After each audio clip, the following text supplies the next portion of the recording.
자, 평범한 중학생이 고등학교로 가면 성적이 더 오를까요? 자, 1번 성적이 더 오른다, 2번 그대로다, 3번 성적이 더 내려간다. 네, 정답은 3번 더 떨어진답니다. 물론 예외는 있지만 대부분의 학생들이 중학교 때 받았던 성적보다 고등학교 때 받았던 성적이 더 떨어집니다. 그 이유는 중학교랑 고등학교랑 성적을 매기는 방법이 달라서 그렇습니다. 중학교는 절대평가를 적용합니다. 그래서 일반 교과는 A, B, C, D, E로 성적을 받고 예체능은 A, B, C로 성적을 받습니다. 그래서 시험을 치고 성적표를 받아서 A를 받으면 나는 공부 좀 하는데 이런 생각을 하게 되죠. 그러다가 고등학교 1학년 중간고사 시험이 끝나고 성적표를 받아보면 대실망하게 됩니다. 상대평가 9등급으로 환산된 점수를 보고 우와, 나 이거밖에 안 돼? 이렇게 생각을 하게 되죠. 옆에 화면은 실제 어떤 중학생의 성적표입니다. 모두 다 A인데 수학만 C네요. 이 성적을 고등학교 9등급제로 환산하면 성적이 어떻게 나오는지 지금부터 계산을 해보도록 하겠습니다. 먼저 간단한 질문을 드리겠습니다. 수학이 60점, 영어가 90점이면 두 과목 중에서 어떤 걸 좀 더 잘했나요? 여기서 영어 90점이니까 라고 말씀하시는 분들은 초등학교 레벨인 겁니다. 단순히 점수만 가지고 뭘 잘했다라고 얘기할 수 없죠, 그죠? 그러면 무슨 정보가 더 필요할까요? 그렇습니다. 평균이 필요합니다. 평균. 그래서 평균 점수를 제가 드리겠습니다. 수학은 평균 50점, 그 다음에 영어는 평균 70점이라고 가정해보죠. 그러면 생각해보면 수학은 평균보다 10점을 잘했고 영어는 평균보다 20점을 잘했으니까 난 좀 영어를 잘하고 수학은 좀 더 해야 되겠다, 이렇게 생각할 수 있습니다. 그죠? 자, 어쨌든 영어를 평균보다 20점 더 잘했으니까 오케이, 영어를 더 잘했다 라고 말씀하신 분들은 아직까지 중등 레벨인 겁니다. 자, 고등학교 성적에서는 여기서 한 가지를 더 고려합니다. 그게 바로 뭐냐면 표준편차입니다. 표준편차 계산을 어떻게 하는지는 별로 중요한 건 아니니까 그냥 간단하게 표준편차가 뭔지에 대해서만 설명을 좀 드릴게요. 표준편차가 크면 학생들의 성적이 평균을 기준으로 이렇게 쫙 퍼져 있다는 얘기고요. 표준편차가 작으면 학생들의 성적이 평균을 기준으로 오밀조밀 이렇게 모여 있다고 생각하시면 됩니다. 자, 만약 수학의 표준편차가 5점, 영어의 표준편차가 20점이라면 수학에서 평균보다 5점 잘한 것과 영어에서 평균보다 20점 잘한 게 서로 같다는 이런 뜻입니다. 자, 기억하세요. 평균보다 얼만큼 잘했냐가 중요한 게 아니라 평균보다 몇 표준편차만큼 잘했냐, 이게 중요하다는 얘기입니다. 자, 그럼 계산해 봅시다. 자, 영어는 평균보다 20점 잘했는데 표준편차가 20점이니까 결국 1표준편차만큼 더 잘한 거죠. 그걸 공식 용어로는 1시그마라고 불러줍니다. 플러스 1시그마. 플러스 1시그마는 계산하면 상위 15.9%가 나옵니다. 이걸 등급으로 표현하면 3등급이죠.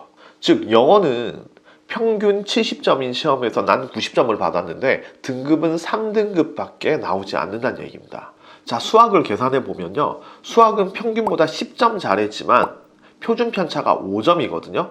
그러니까 표준편차를 기준으로 해서 이 표준편차만큼 더 잘했죠. 그래서 플러스 2시그마가 됩니다. 플러스 2시그마는 상위 2.3%, 넉넉하게 1등급입니다. 아까 중학생의 성적을 다시 한번 살펴봅시다. 자, 등급 계산기를 이용해서 계산해 보니까 다음과 같은 결과가 만들어집니다. A가 나오면 공부를 잘한 것으로 알고 있는데 등급 계산기로 고등학교 등급으로 환산을 해보니까 전부 다 3, 4등급으로 나와요. 중위권이죠.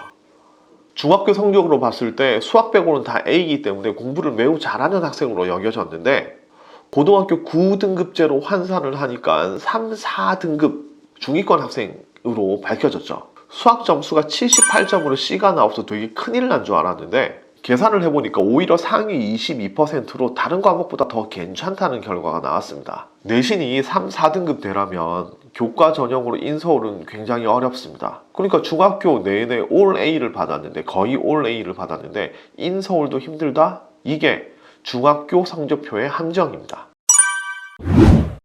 자, 이제 중학교 성적을 왜 가짜 성적이라고 하는지 이해되시죠? 그래서 자사고나 특목고, 그 다음 지역 비평준화 지역의 탑 학교로 진학을 했을 때 가서 성공하려면 중학교 성적 올 A로는 어림없고요. 거의 모든 과목의 점수가 100점 혹은 100점에 근사한 점수가 돼야 됩니다. 어떤 학생이 중학교 때 이런 점수를 받았다고 생각을 해볼게요. 원점수 98점, 과목 평균 78.2, 그리고 표준편차 16.3입니다. 자, 원점수 98점 이 학생은 공부를 잘한 걸까요? 자, 여기서 특목 자사고가 아니라 이 학생이 다니는 중학교랑 비슷한 수준의 고등학교로 진학을 했다고 가정을 할게요. 성적을 산출해 보겠습니다. 일단 특목 자사고로 성적을 산출하게 되면 너무 튀는 게 있으니까요. 자, 이 성적을 9등급제가 적용되는 고등학교로 환산하게 되면 11%가 나옵니다. 상위 11%. 상위 11%면 2등급 문 닫는 성적이에요. 98점이. 98점으로 A를 받아서 공부를 굉장히 잘하는 학생으로 생각을 했는데 2등급 턱걸이로 들어가는 겁니다. 자, 만약 원점수 100점이라면 당연히 등수는 1등이지만 백분율 퍼센트로 따지면 9%가 나옵니다. 그리고 내신 등급은 2등급이죠. 자, 이건 평균이 높고 표준 편차가 작아서 생기는 현상입니다. 그리고 이런 현상이 거의 대부분의 중학교에서 현재 나타나고 있습니다. 중학교에서는 굳이 시험을 까다롭게 낼 이유가 없거든요. 즉, 시험에 변별력이 없다는 얘기입니다. 자, 그런데 고등학교를 가면 변별력을 줘야 됩니다. 그래서 선호도가 높은 학교, 교육 특구에 있는 학교, 그리고 특목 자사고들은 시험을 까다롭게 냅니다. 변별력을 줘야 되니까. 범위를 엄청 많이 주거나, 수학 같은 경우에는 보통 학교들은 시험 범위가 따로 있지만 앞에서 말씀드린 학교들은 시험 범위가 따로 없어요. 전부 다 누적입니다. 그리고 보기에 수업 시간에 다루지 않은 자료들을 제시한다라든지 이 개념과 저 개념을 모두 알아야 되는 그런 고난이도의 문제를 낸다든지 어쨌든 그 수법은 굉장히 많습니다. 이럴 경우에 약간의 성실성 플러스 타고난 머리 플러스 수업 태도로 A를 받아왔던 중학교 5등생들은 고등학교 가서 비명을 지르겠죠. 고등학교 가면 공부의 질과 양이 중학교 때랑 비교할 수 없을 정도로 많아집니다. 성적의 종류만 해도 중학교 때는 내신 한 가지밖에 없었는데 고등학교에 가면 내신은 물론 세특, 그 다음에 수능, 그 다음 논술, 그 다음 면접력 등 이렇게 수치화시킬 수 없는 성적들이 굉장히 많이 있습니다. 그러니까 그만큼 준비를 해야 되겠죠.